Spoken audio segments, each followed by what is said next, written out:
Woohoo! We're back. Three turn three. We had last week off because there was lots going on. I'm skating PJ, otherwise known as PJ Kwong. I'm here with Mazin Thomas, and we are a person down. Charlene Bailey, the three in three turn three, is not feeling all that well today. So, best wishes, Charlene. Feel better soon.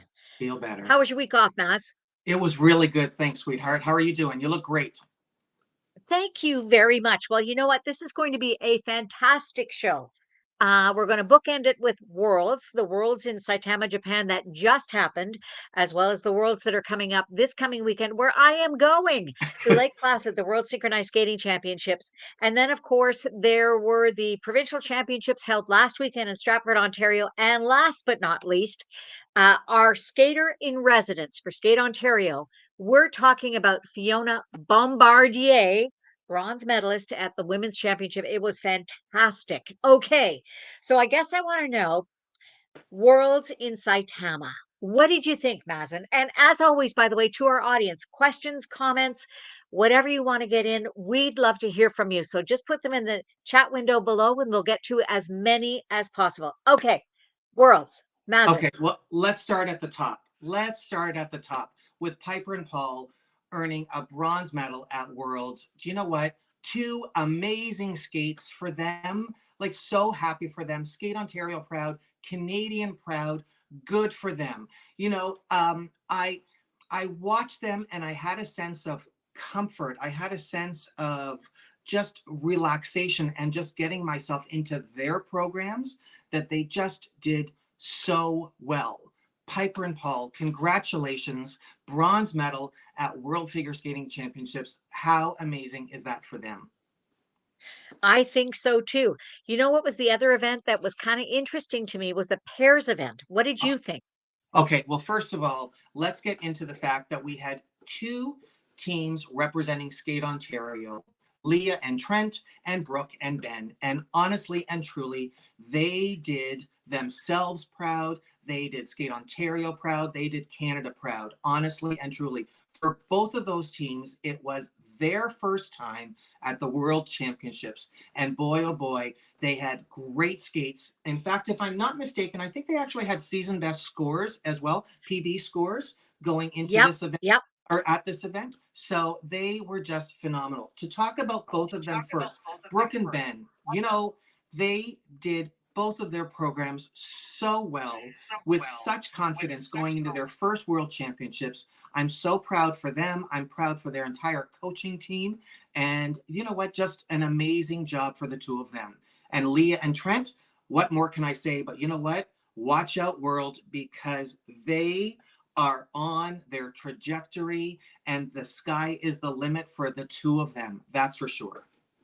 You know what's so interesting about the pair event? So Leah Pereira and Trent Michaud, Trent, of course, former partner Evelyn Walsh, decides to skate with Leah this season for the first time, and he actually pegged it. He said, "You know what? We're going to make it to the World Championships." So the fact that they were able to do that in their debut season, I think, is remarkable. And when we turn the corner and we look at Brooke McIntosh and Ben Mimar, what we're looking at is a team who was a junior team last season. So for them to be basically, top 10 in the world, pretty much, for them to end up where they did at the Senior World Championships in their debut, I think is remarkable. So, Well, Maz, we had another couple of skaters who represented Ontario. Let's talk about national champion Maddie Skizas. oh, listen, first and foremost, you know what? I know this young lady, and I'm so happy for her for finishing off this season with that clean, long program skate. Let's talk Yep. about it. She made a bobble in the short program. She missed the planned combination jump, and do you know what? She thought on her feet and thought to herself, you know what?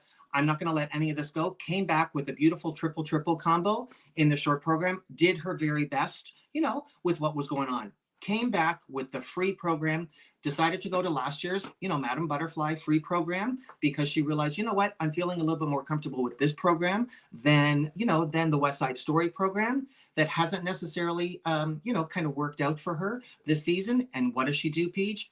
She skates it perfectly clean and flawless. So Yep. Good for her. So proud for her. She's got to just be feeling great. She's going off to, the team trophy back to Japan in just a couple of weeks to compete again. So she's got a quick turnaround. So good for her. And in the men's Matt, event, oh, go ahead. I was just going to say, put on your coaching hat for 5 seconds. That kind of performance in that free program, you know, how does that factor in to a skater's sort of mindset? Well, you know what? I think it factors into the positive, to the plus, to the excitement, to the adrenaline, to the enthusiasm of just wanting to continue and to just keep going, and knowing deep down in your gut, you know that you're capable of doing all of these tricks. You know that you've got the ability to go out there to perform and to do all of these tricks and to lay it down at the world championships the way that she did. What more can one say except, you know what, I hope for her this gives her that much more confidence, continuing with her skating and continuing with skating in Canada, because it's on the upswing. Boy, oh boy, it's on the upswing. You know what? Here's a great comment from Unseen Skaters. Maddie was awesome in the free skate. Bringing back Madam Butterfly was a smart move. Do you know what, Unseen Skaters? We agree. So let's move on to Conrad Orzel, his first trip to Worlds. Listen, I mean, what happened to this young man just before Worlds? Excuse me. He had boot issues just before leaving for Japan. While in Japan, he had more boot issues with having to change blades.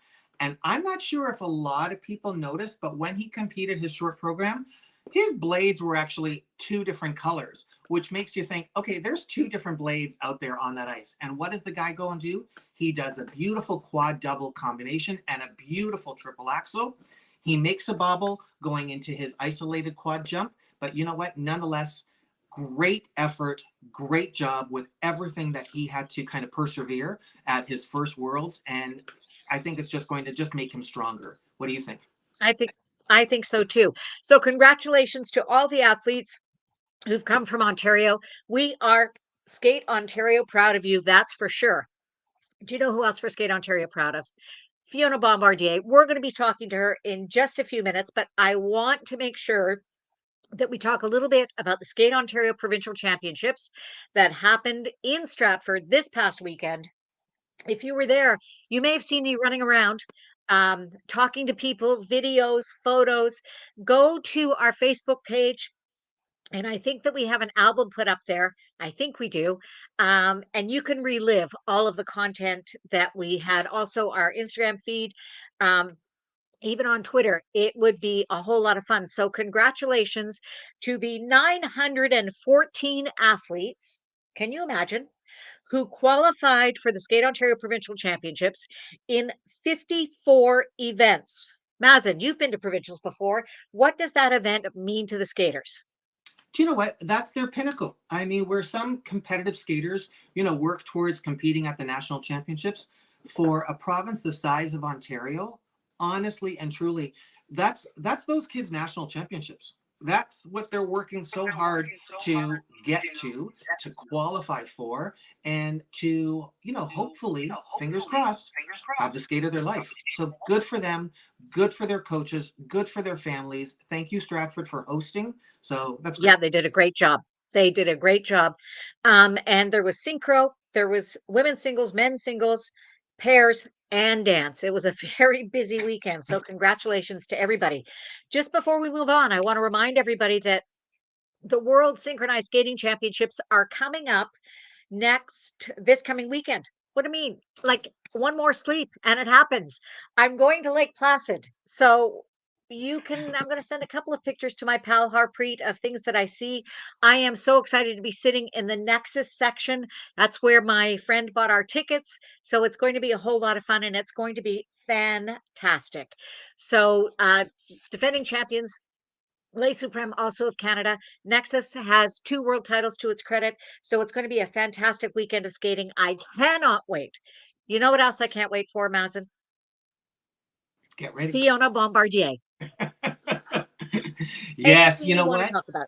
Yeah. Listen, how happy are we that she's found the time to be able to talk to us this morning. So, as we said at the top of the show, Canadian bronze medalist Fiona Bombardier. Welcome. Hi, How are you? I'm good. How are you guys? We are so grateful that you took the time to be able to, to chat with us this afternoon. And I'm just going to get right into it. So, how are things going? I understand that there's been a change in your training locations right now. So, tell us a little bit about that and how things are going right now with your skating. So right now it's my off season, so the training has gone down just a little bit, and I'm at a new training center. I'm at the Skate Oakville Club. I moved a couple weeks after nationals. I like to do a little shout out to Ken and Danielle Rose. Thank you so much because I love them and they really did some great work with me. I just thought it was time for a little change of environment and see what else it can bring. So yeah, so now I'm under Bruno Marcotte, Raul Leblanc, and Lisa Vellanosi that coach me. Great. Good for you. I want to also say that Fiona, I forgot to mention, Mazin, Fiona is our skater in residence. Her first blog is fantastic. Look for it on our website. You can look for it also on social media, and it will point you to the website. She talks about her journey at from the start of the season to that bronze medal at nationals. So check it out. She's got another blog coming in a little bit, but we are so excited to have you as our skater in residence. Thank you for having me. That's great. Now, listen, did I hear a little rumor that we have a little bit of a headache going on, a little concussion? What happened? Are you all right? Yes. Yeah, I was preparing for the Luxembourg competition, the Coupe du Printemps. And during one of my programs, on a jump that I can normally do, it's always the easier things that you hurt yourself on because you're not thinking too much. I fell and I did hit my head, so I got a concussion. It's been a couple weeks now. I'm feeling a lot better. I've done some treatment, I've run some tests, and everything seems to be going in the right directions. So yeah, I'm back at it though. I'm back on the ice training. 3 sessions a day, still less jumping, but I'm allowed to do triples, and so that's exciting again. Good. I have a question, Maz, if I can jump in. I want to know, they put that bronze medal around your neck way back when you were putting your programs together. Did you imagine that that was a possibility? I mean, when I saw you won the challenge event on your way to nationals, but you're a very young skater still with lots of future ahead of you. So, what did that feel like? It was really exciting. After challenge, it kind of gave me a boost of confidence, and I'm like, okay, so I'm actually a contender. Like I could do this. Um, and of course, before nationals, I feel like we all skate not that well, and that was a little time where I was like, oh gosh, okay. So, and I was doubting myself. But then when I got at nationals, I started to relax, a couple practices in, and I still felt good about myself in my training. And so I knew that it was a possibility. So yeah, it That's felt great. good. Now, okay, so tell everybody that's watching and listening, what does it feel like to have that medal placed around your neck? And moving forward, what does it do for you with your skating, your goals, in this sport? So of course the goal would be the gold medal. I'm so excited about getting the bronze, and that just gives me like I just want to keep going, and I want to get better and put out some even better programs next year with more difficulty to try to place even better. That's a great goal. I have a quick question as well. For people who don't know, you come from kind of a famous skating family. I mean, your dad, Jean-Michel Bombardier, a legendary pair skater in his day. Your mom, José Chouinard, Canada's darling. Tell me what it's like. Does that feel like pressure or does that feel like support? You know what? I don't think it's pressure at all. They put me into the sport because they loved it, and I ended up loving it. If I didn't like it, I would have just stopped, and they would have been okay with that. And it's not like I look back at their programs and try to be like them. No, I'm just trying to do my own thing, creating my own career. And yeah, I'm just doing myself. Good. That's exactly what you need to do. You need to follow your own path and just do Mhm. yourself and be yourself. So when it comes to legends, as PJ just alluded to, your mom and dad in Canadian history of skating, you know what? Who do you look up to in the world ranks today? Like, who do you admire? What do you kind of strive for when you to take a look at any of those skaters that that you Mhm. admire? I of course admire Kaori Sakamoto just because of the strength and the determination that she has is incredible. Like I think she has the fastest double axel. Yeah. It's so impressive, and I hope to put out jumps like that are just like wow, like you could just rewatch and watch it over again and just be like amazed by it. And now she's back to back world champion, bronze medal at the Olympics. So yeah, I think that's quite the goal. I would say so too. I mean, Mhm. remarkable when you think about it. Are there any other skaters, past, present, or future, that really kind of interest you, whose careers you've sort of taken a look at? I've for sure taken a look at some careers. I've watched like Yuna Kim or Joanie Rachette, and yeah, they were just beautiful skaters, and I admire them and would love to be one of them one day. No doubt. No Mhm. doubt. I think that can happen there, kiddo. You know what? I You think so just you too. keep working hard. I say this often about athletes, and that is being on the right trajectory, and just continuously moving forward. And that's exactly what you're doing. So, you know what? Thank you. We thank you so much for taking the time, to be able to chat with us today. And like PJ said, please follow you on social media. And you know what? Thank you so much, Fiona, for taking the time today. Thank We you. really appreciate it. Thank you so much for having me. Thank you, Fiona. We'll see you again. And don't forget to take a look at Fiona's first blog and to keep track of her amazing career. Mazin, what a delightful, delightful young human. Do you know what? I mean, how great is she? And she's on a great path, and I just wish her all of the luck and the success. Me too. Well, you know what? Now is the time for my very favorite. What you know what? We're going to see one wonderful comment about Fiona. Oh, Hold on. Let's just take a quick look at one of the comments that just came in from Nine Little Miss. Amazing. Great job, Fiona. We think so too. Okay. Our next segment, which you and I both love, called On Thin Ice. let's get to it. On thin ice. Where's the scream? The scream was my favorite. Anyway, so we got a great question this week. And that is it's about really this idea that you can only start or stop skating at a certain age. So, does the structure of skating in Ontario and Canada have a blind spot for late bloomers with potential? What do you think?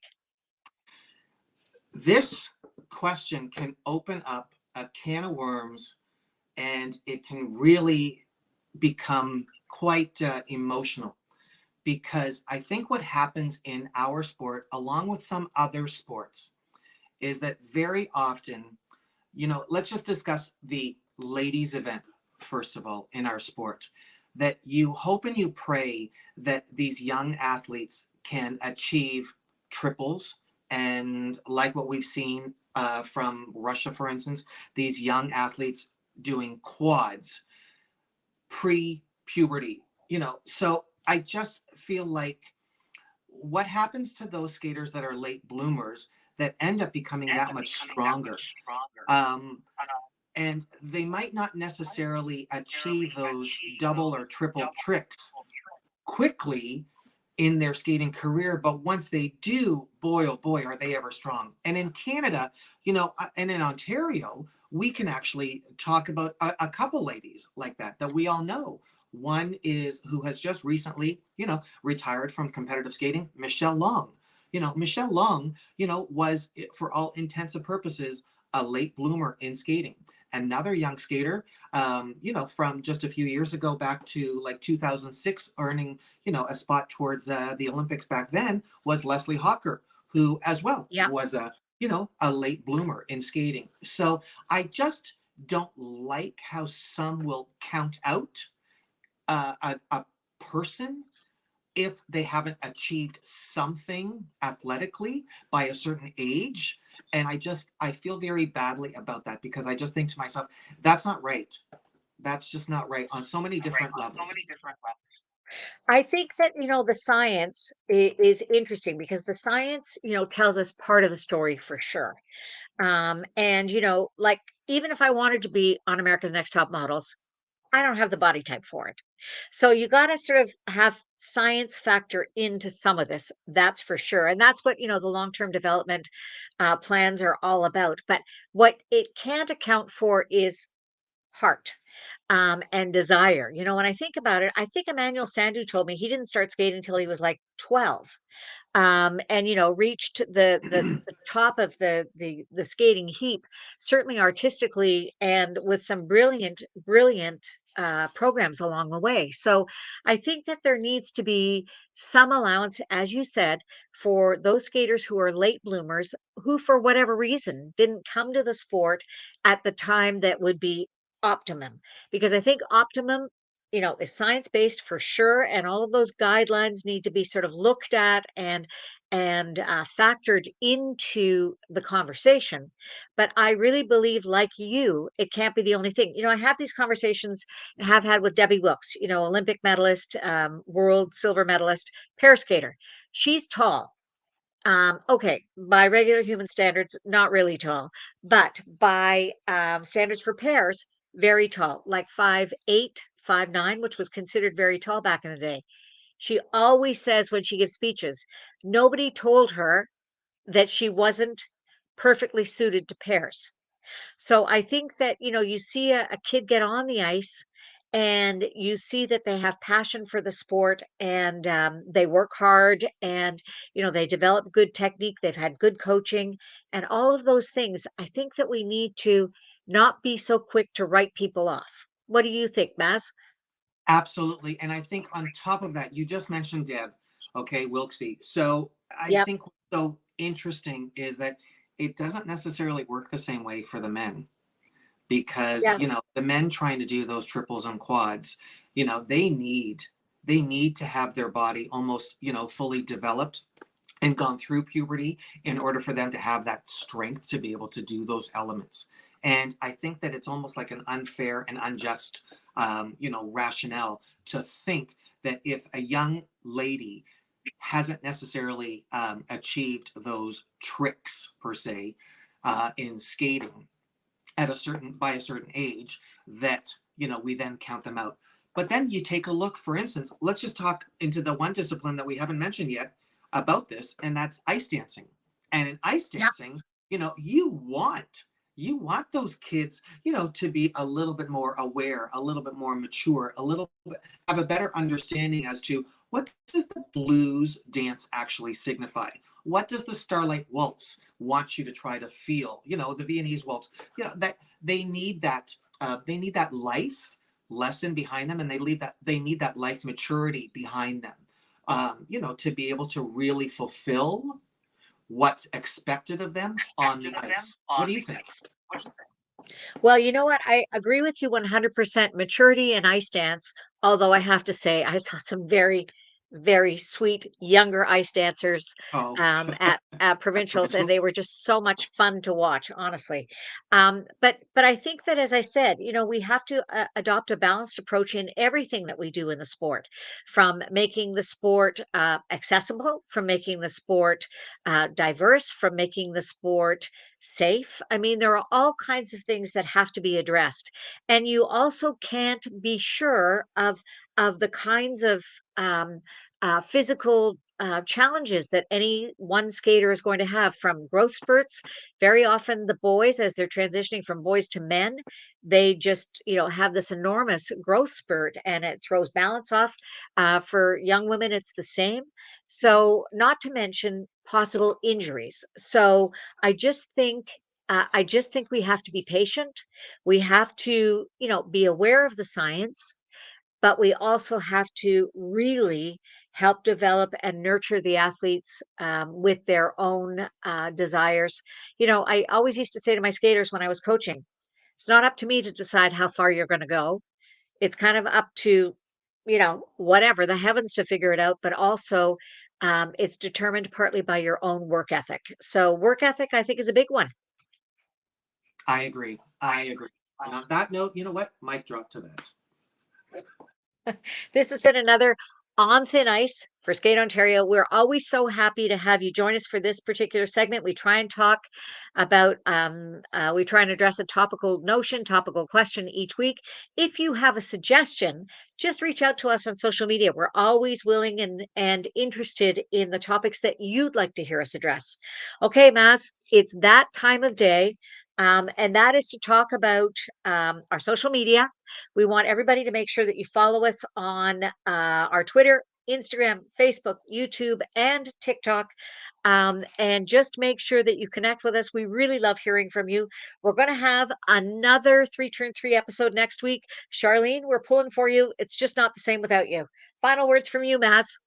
Listen, final words. Always great being able to spend time with you and talk about what we both love, which is skating. Charlene, feel better. We miss you. Take care. Bye for now, everybody. Bye-bye.